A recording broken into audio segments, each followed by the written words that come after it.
Welcome to Spechtsolutions. This is Laura Lee and Jeff Speck. What are you up to today?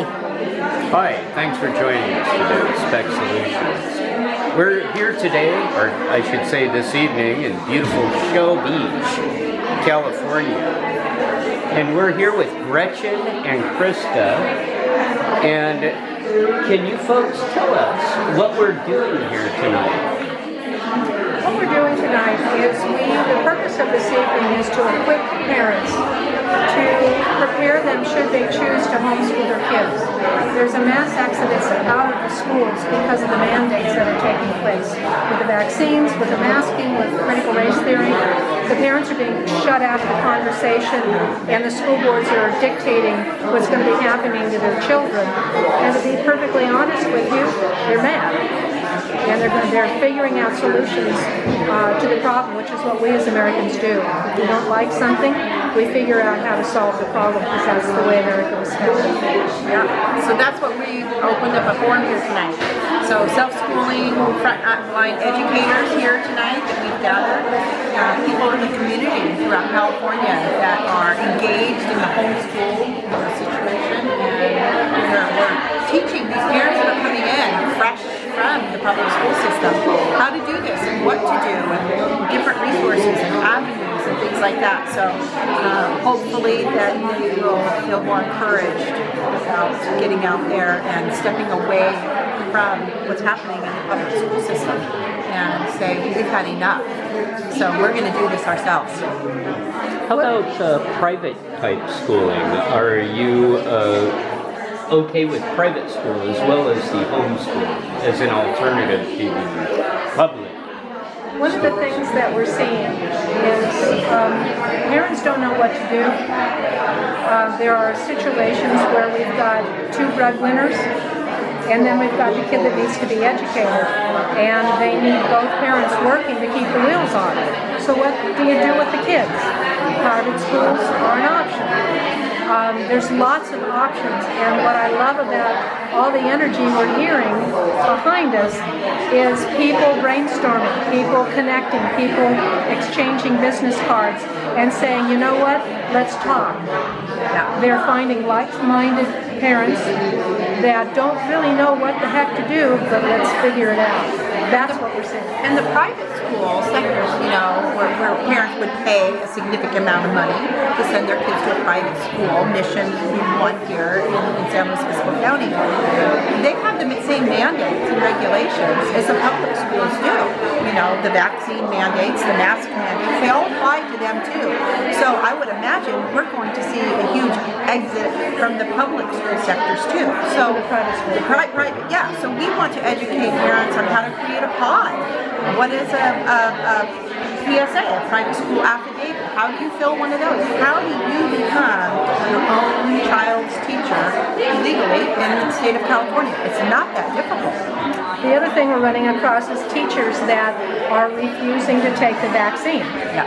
And they're facing being fired and losing their income. So how do we connect the teachers who need an income with the parents who need a teacher? Beautiful. That's going to be fun. One of the things that it's kind of bubbling up is if you had, visualize a little house on the prairie. You've got a community that has kids. They bring a teacher in. The community supports the teacher, and the kids get educated. My grandmother was a one-room school teacher, and she was supported by the community. It's perhaps an interim solution. But Chris and I both homeschooled. We know what we can do with this curriculum. Yeah. It doesn't take all day to teach these kids. No, they don't need to be in school 6-8 hours a day. The social aspect is wonderful, but many people believe that if you're a homeschool child, you don't get any social activity.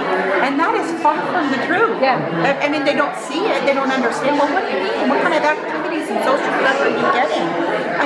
You can run the gamut of how your child can be socially involved in outside learning of your 4 core subjects. Absolutely. It doesn't take 6 hours, and any teacher will tell you, well, the child's there for 6-7 hours a day, but they're really only in school learning 2 to 3 hours out of a 6 to 8 hour day. Yeah, if you measure the hours. But one of the funnest things I did as a homeschooling mom is after the schools would open up, one September, when the schools opened up, I took the kids in our travel trailer and we did Highway 49. And we went to Sutter's Mill, and we stopped and we panned gold in the streams. And we went and we found a gold mine, excuse me, that the kids, it was a ghost town, and we got to explore it. Those kids understand what it looked like when California was going through the gold rush because they put their hands on it. That's great education. And it was... And fun. And you know what? They got to totally hate, those monuments on the side of the road, because I required that we always stop and have that. It's like, no, don't stop at another one. But these are great memories for the kids. Now there's money that I would like to see that has been allocated for, say, the public schools. I would like to see that money per student go toward that child, whether it be vocational training, which I'd really like to see a lot of vocational. We don't have enough vocational training in this stuff, and I'd like to see kids learn trades at a young age, and a lot more entrepreneurs out there. That is the backbone of America, and we could start at a young age. And money, if it's not going to be going to the public school, should either be going to a vocational type training for these children or to a private school. How do you feel about that? Well, there's a concept. How about if we put the money to work a little more effectively? Absolutely. I'm just saying. It's hard to find people that want to share a fiduciary responsibility once they have that money in their hands. And I think we're seeing this across our whole nation, a lack of fiduciary responsibility. On the part of the parents or on the part of the schools? Well, not on the part of the parents, definitely on the part of the schools. There is no one more qualified to know what's best for our children than our parents and our I agree. Yeah, but the parents are being locked out of the conversation. That's right. Yes, they Which are. is another part of this concept that we did is a town hall meeting where we brought the parents in and gave them a forum in which to speak. This is a two-pronged, what Chris and I have developed is a two-pronged event. The first night is giving the parents an opportunity to let us know what's going on. Just be quiet and listen to them. And tears, anger, the whole gamut. Nobody's listening to them. They don't feel heard. So that's the first night we put this thing together so that they feel heard. And then this is the second night where we equip them. And then the networking begins and the business cards begin to exchange. And we're rolling this out across the state, and then we're going to roll it across the country if we have to. But we've got to rescue these children. Well, God bless And you rescue is a folks. great word, Gretchen. Yes. That's what it is. That is exactly what The it is. public school system has failed our children. It's failed our teachers. And where it is and where it's going, we need to rescue them. We need to pull them out of that. We need to teach them real American history. Silly you. Silly me, right? And we need to equip them from the ground up. They're not learning financial stuff to be able to grow up and financially, live in society. I mean, there's so many things that we can be teaching easily ourselves as parents, and bringing educators in to help us and to walk alongside us, teachers and tutors and Responsible teachers and tutors. Yes, yeah. But we get to vet them because we're the parents. And this is a problem. The professors and our teachers that are teaching our children, that our children are learning from, they're mentors. They have a socialist agenda that they're teaching our children. And it is very scary.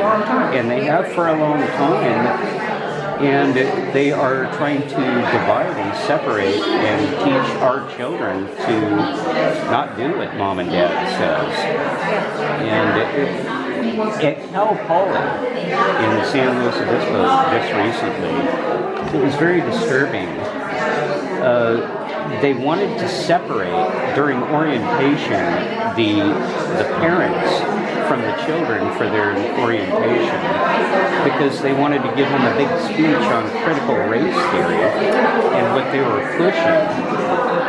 And to me, the critical race theory that they're really trying to push is it's nothing more than trading one prejudice for another. Yeah, it's racism. It's racism in itself, and it is that.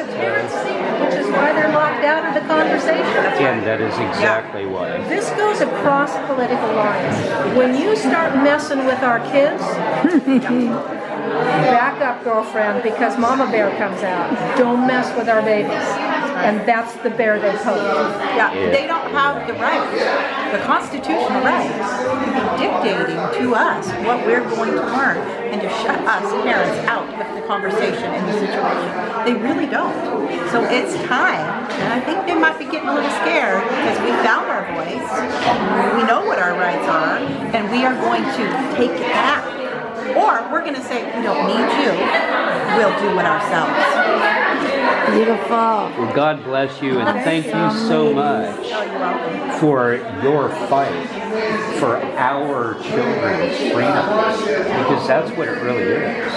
Our children do not realize at that young age that road they're being led down is taking away freedom for everyone. Yeah. Their children's children, their grandchildren. So kudos to both of you, and again, thank you for joining us with Spectsolutions YouTube.